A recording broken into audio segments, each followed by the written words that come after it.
Baik. Assalamualaikum warahmatullahi wabarakatuh. Waalaikumsalam Waalaikumsalam warahmatullahi warahmatullahi wabarakatuh. wabarakatuh. Waalaikumsalam warahmatullahi Warahmatullahi wabarakatuh. wabarakatuh. Baik, saudara, 2 minggu belakangan saya sudah membagikan materi terkait dengan karya ilmiah dan di minggu lalu kita juga sudah mendiskusikan tentang pengertian karya ilmiah, kemudian syarat-syarat karya ilmiah, ciri-cirinya seperti apa dan unsur-unsurnya apa saja. Nah, untuk lebih mendalamnya materi kita terkait dengan karya ilmiah, maka hari ini saya akan membahas tentang kutipan, catatan kaki, dan daftar kepustakaan. Ini salah satu bagian dari kepenulisan karya ilmiah, karena sebagaimana yang kita bicarakan beberapa waktu lalu, menulis karya ilmiah itu membutuhkan aspek kejujuran. Oleh sebab itu, saudara bisa meminjam pendapat orang lain dengan membuat kutipan atau dengan menambahkan keterangan-keterangan tertentu di catatan kaki, dan yang paling penting saudara harus membuat daftar kepustakaan. Langsung saja tanpa membuang waktu,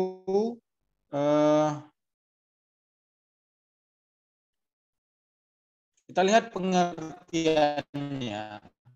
Nah, yang pertama kutipan ataupun penjelasan, rumusan ataupun hasil penelitian orang lain yang telah didokumentasikan. Ingat, kita bisa mengutip semua pendapat orang lain, karya orang lain, asalkan itu sudah didokumentasikan baik dalam bentuk tertulis maupun dalam bentuk visual, audiovisual. Ya.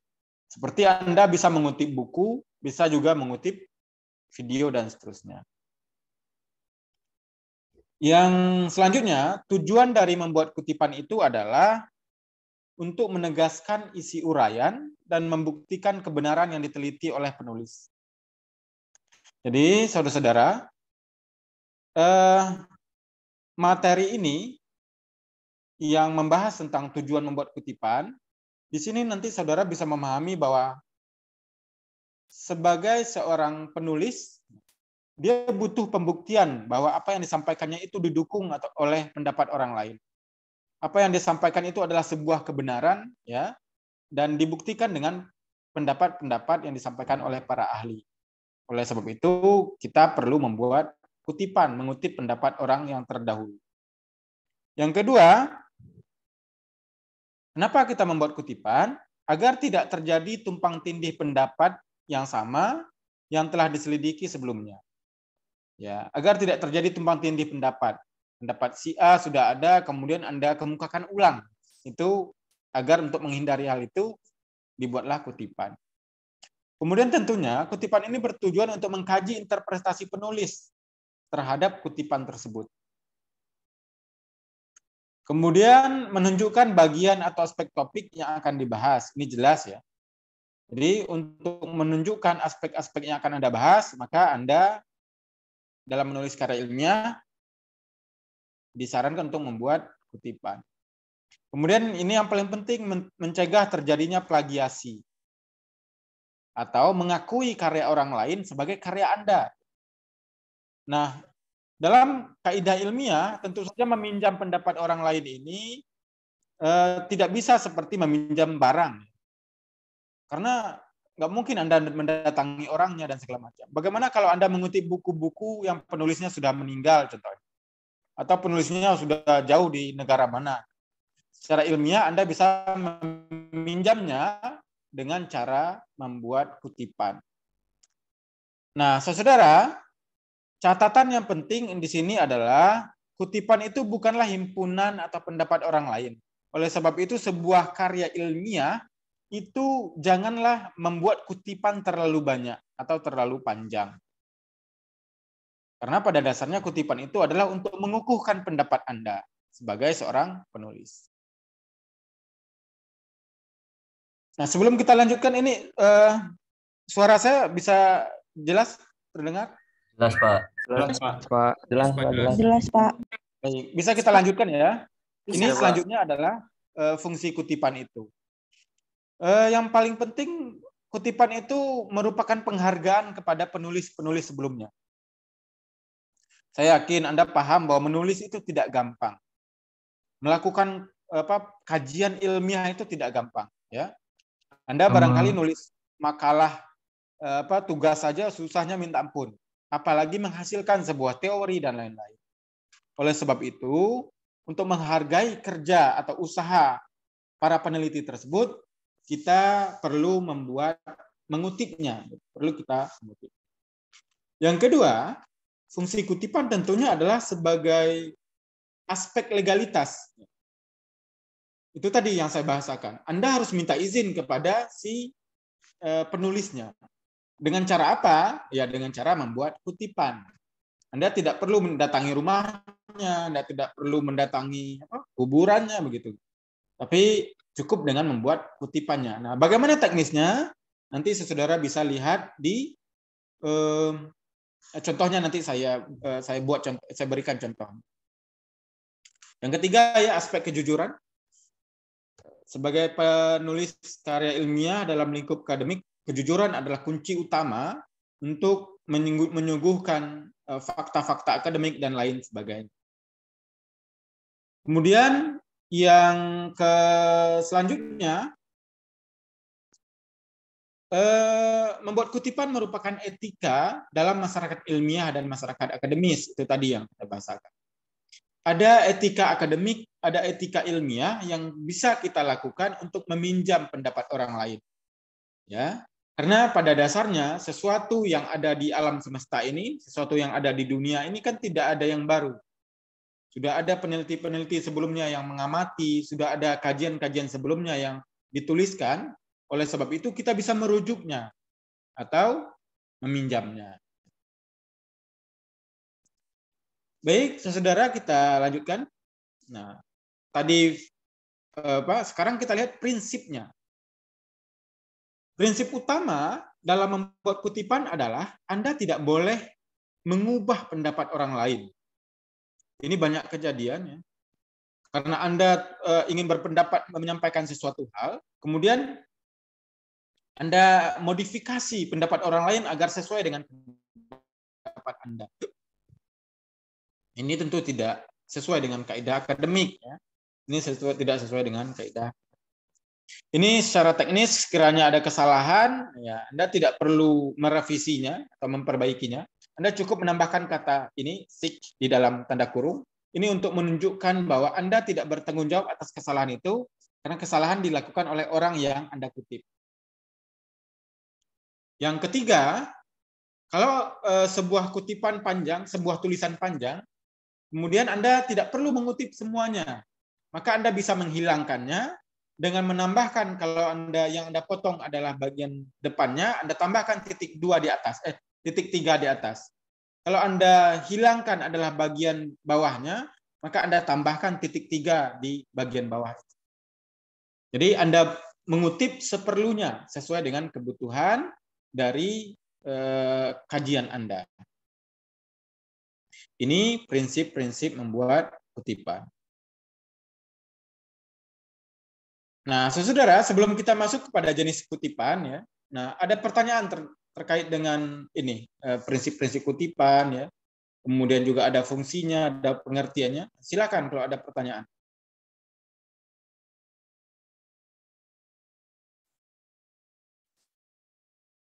Ada pertanyaan?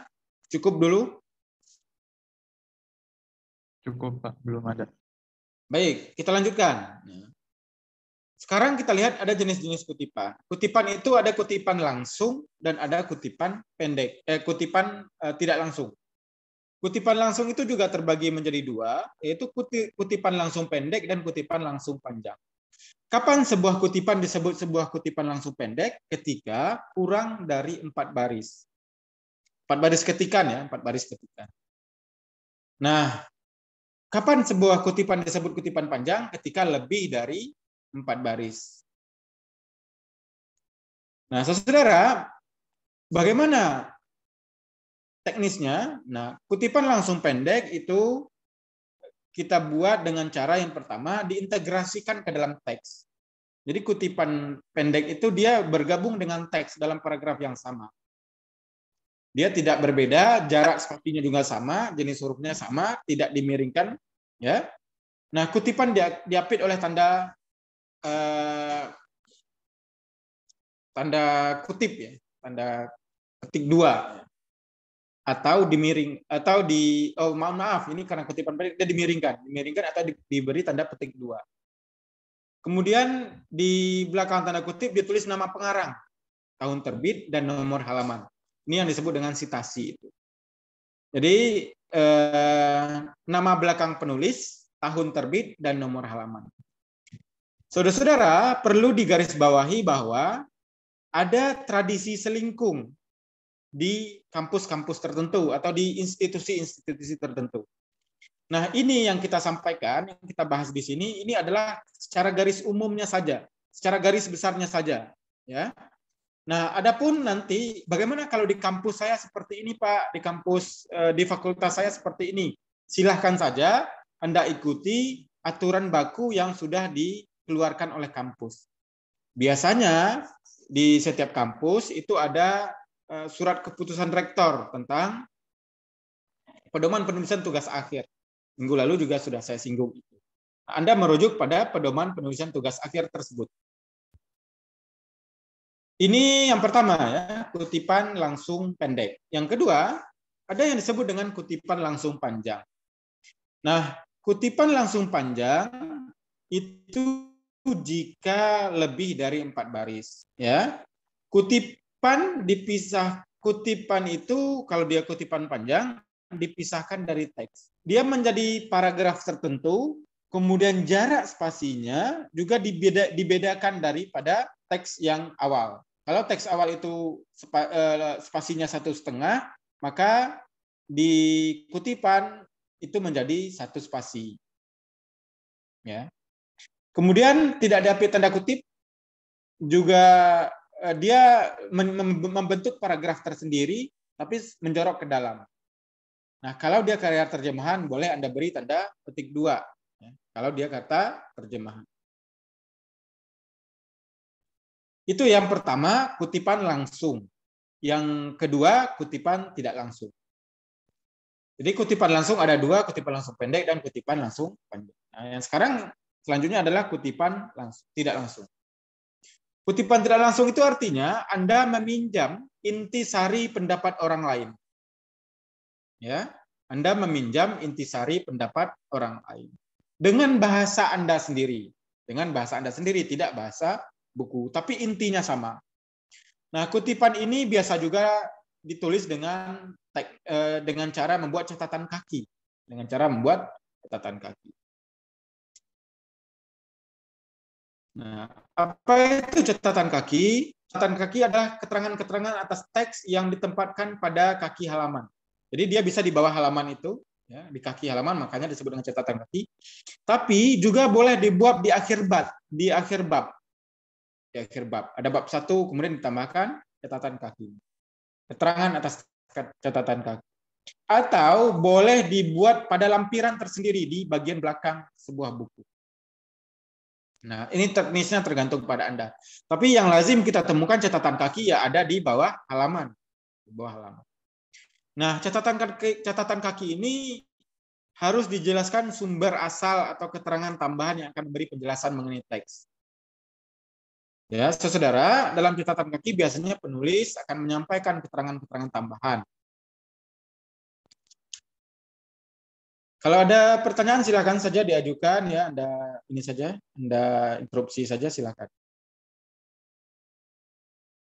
Nah, teknik pembuatan catatan kaki itu ada nomornya. Jadi kalau nanti Anda mengetik di komputer sudah otomatis ya. Anda cari footnote ya, atau kita mengenalnya dengan catatan kaki. Biasanya akan langsung. Nah, catatan kaki dulu, karena ini banyak juga menggunakan mesin tik, boleh menggunakan tanda asterik atau tanda bintang, tanda ya. Kemudian di bawahnya juga dibuat keterangan. Atau menggunakan lambang-lambang lain. Ini terserah saja. Tapi sekarang karena sudah otomatis, biasanya dia dengan angka. Dengan angka. Spasinya rapat, catatan kaki tidak boleh menyebut kedua kali, ya, boleh diganti dengan ibid, opcid, atau logit.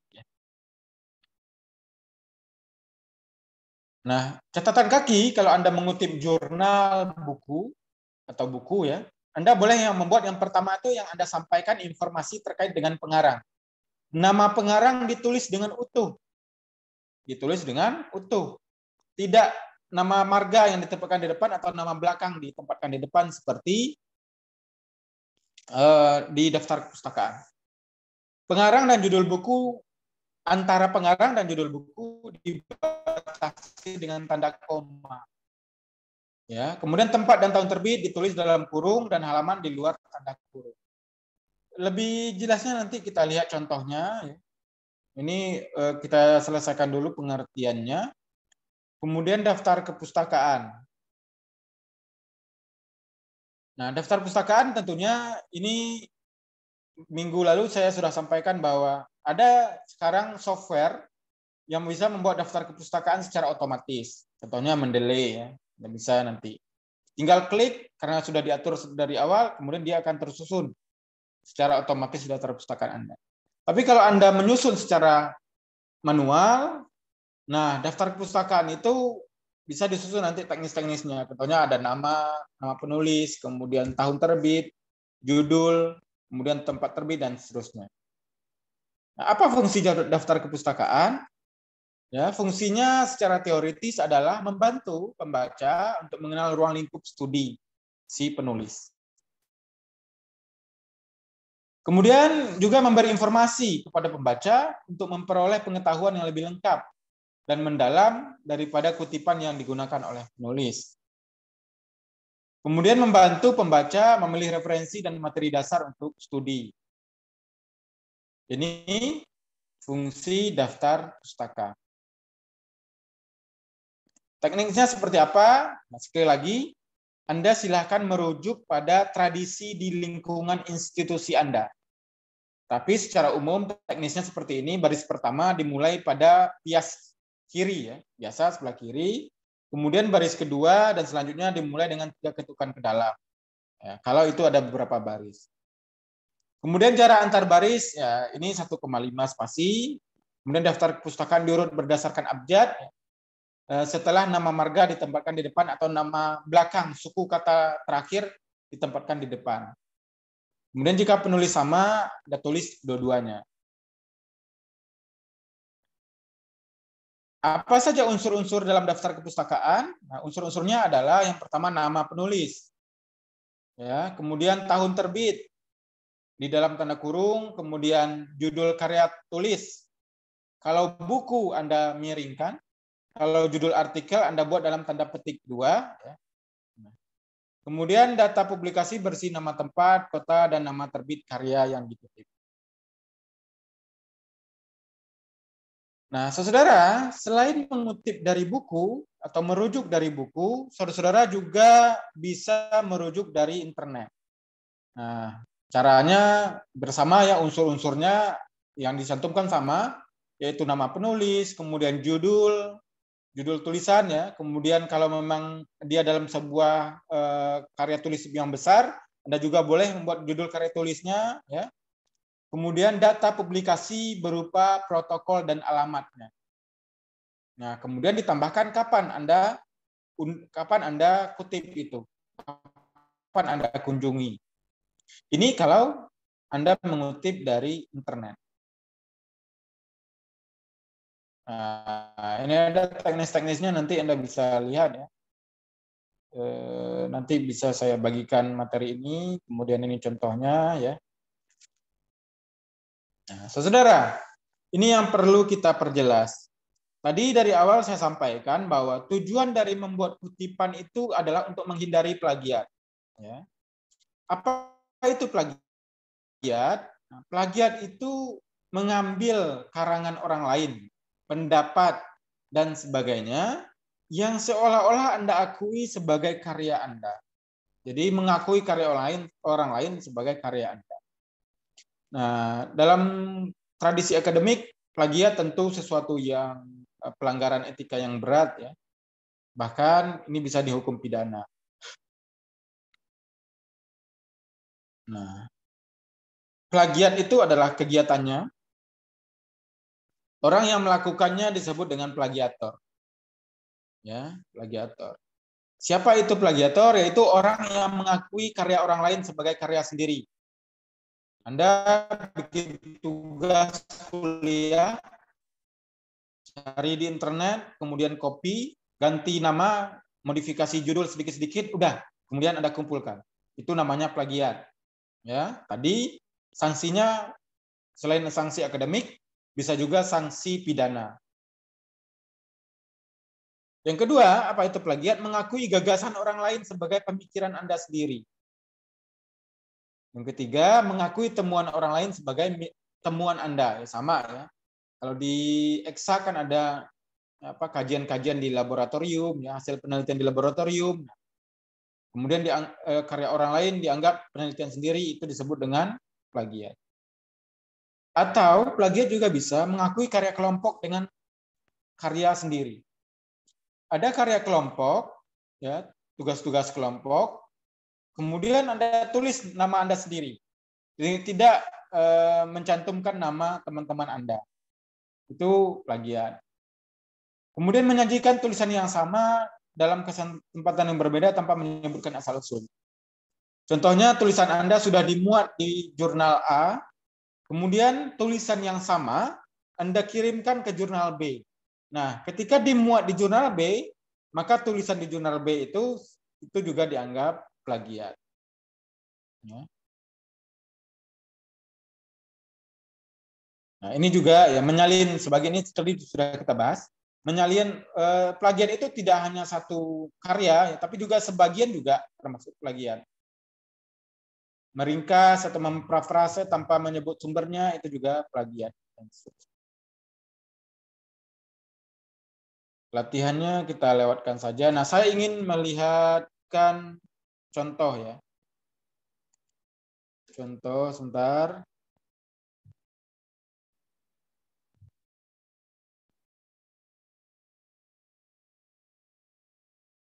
Oh ya, agak lupa. Nah, saudara, intinya, nah, saudara, itulah materi kita pada siang hari ini.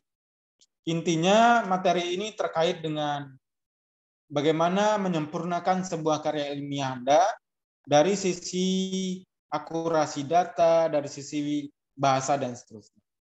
Nah, silakan kalau ada pertanyaan sejauh materi kita ini, saya persilakan. Bapak mau nanya. Silakan sebutkan namanya. Nama saya Nabila dengan nomor induk mahasiswa 133. Kan tadi lagi ngejelasin yang kutipan langsung sama kutipan tidak langsung. Yang kutipan tidak langsung itu kan di bawahnya dipakein footnote atau catatan kaki.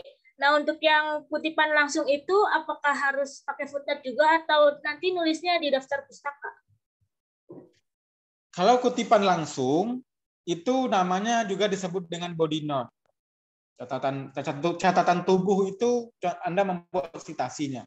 Tadi seperti yang disampaikan. Nah, catatan kaki ataupun catatan tubuh atau body note ataupun footnote, itu keduanya harus Anda sebutkan daftar kepustakaannya nanti di belakang, di daftar pustaka. Jadi keduanya harus pakai daftar pustaka. Walaupun sudah ada catatan kaki, walaupun ada catatan kutipan langsung, tetap harus menggunakan daftar pustaka, Nabila. Ada lagi, silahkan. Terima kasih, Pak. Ya, Nabila. Bismillahirrahmanirrahim. Assalamualaikum warahmatullahi wabarakatuh. Saya Dinda Deswita Rinisa mau bertanya. Tadi kan ada materi tentang kutipan.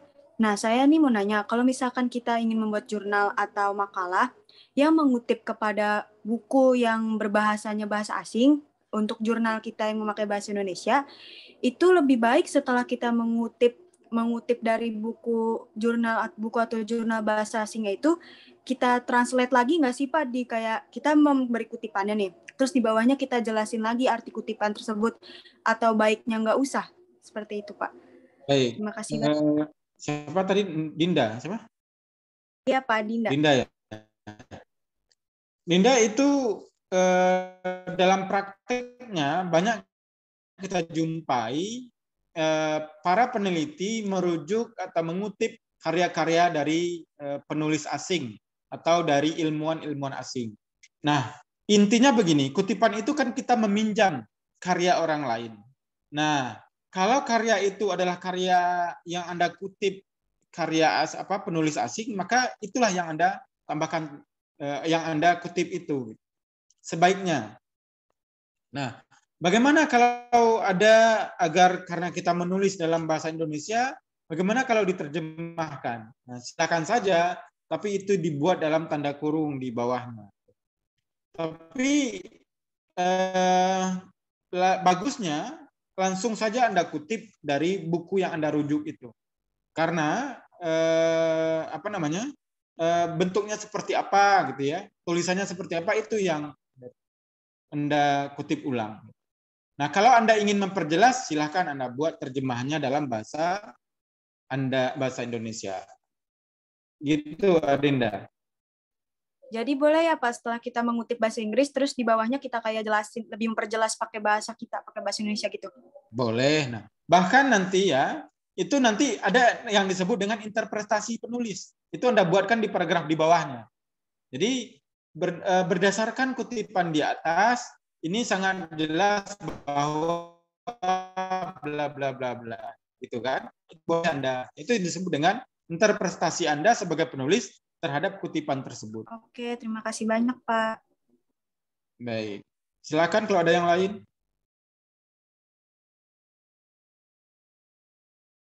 Ada lagi yang akan Anda diskusikan? Sekali lagi saya sampaikan bahwa materi ini untuk melengkapi materi yang karya ilmiah kemarin ya. Bagaimana kalau unsur-unsurnya secara teoritis Anda sudah paham ya. Sekarang kita lihat ada bagian tersendiri yaitu tentang bagaimana kalau kita mengutip dalam tulisan ilmiah. Itu teknisnya. Teknisnya tadi sudah saya sampaikan. Boleh Anda menggunakan kutipan langsung. Kutipan langsung itu juga terbagi dua, yaitu kutipan langsung pendek dan kutipan langsung panjang. Nah, selain itu juga Anda boleh membuat kutipan tidak langsung dengan model contohnya dengan catatan kaki. Baik, saudara, ada yang ingin Anda diskusikan lagi? Bapak, saya boleh nanya lagi nggak? Siapa? Nama? Silakan namanya, sebutkan nama. Saya mau nanya Pak, perbedaan antara referensi sama nama saya Ahmad Fauzan Akbar dengan NIM 119, mau nanya perbedaan antara referensi sama daftar pustaka. Kadangkala kita tuh kayak anggap dua hal itu sama Pak. Nah itu bagaimana tuh? Ya, referensi itu sama daftar rujukan. Di dalam kaidah ilmiah di kita yang lazim itu adalah daftar kepustakaan. Ya, daftar kepustakaan. Nah, sementara di beberapa penulis lain juga menulisnya referensi dan seterusnya. Nah, saya lupa persisnya ya. Referensi daftar pustaka gitu ya. Saya lupa persisnya, nanti ada perbedaannya Ahmad Fauzan, nanti kalau saya ingat saya sampaikan lagi. Ya baik Pak. Tapi biasanya yang lazim kita gunakan adalah daftar pustaka. Silakan kalau ada yang lain. Izin bertanya Pak, saya Syakira Lita Aziza. Tadi kan kalau yang di buku kan itu ada judul tahun terbit gitu-gitu. Terus kalau misalkan kita ambil dari artikel atau dari internet gitu,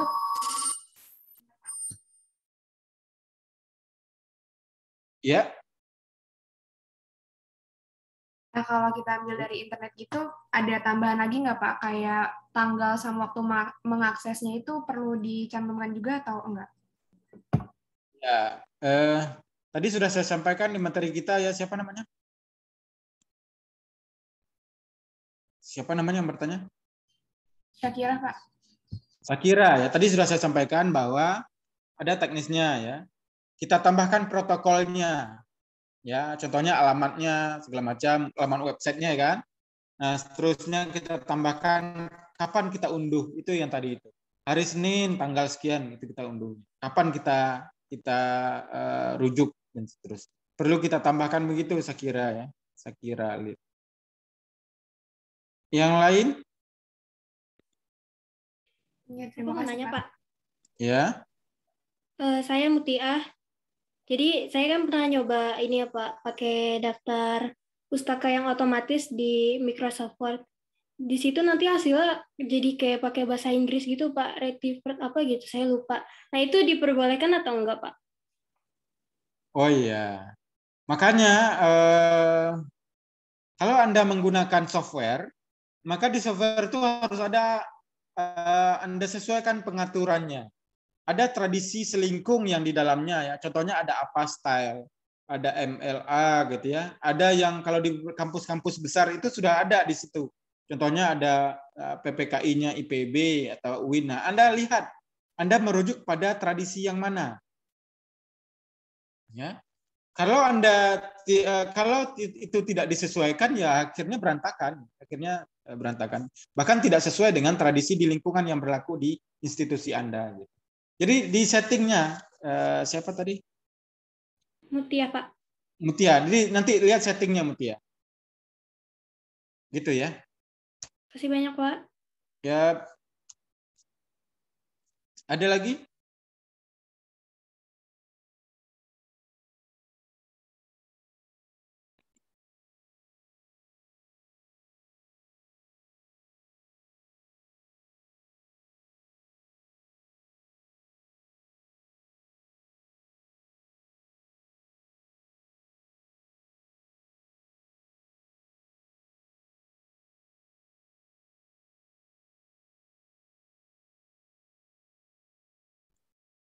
Baik, kalau tidak ada terkait dengan ini materi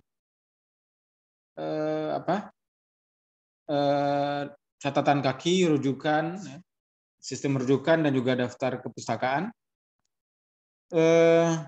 Materinya kita cukupkan sampai di sini. Nanti saya akan memberikan tugas kepada Anda, tapi cukup saya sampaikan di WhatsApp group saja. Untuk materinya kita cukupkan, setelah ini kita lanjutkan di WhatsApp group ya. Terima kasih sudah difasilitasi Talita dan Ismi. Mohon nanti rekamannya linknya dikirim ke saya ya Talita. Mohon maaf kalau ada hal-hal yang tidak berkenan pada siang hari ini.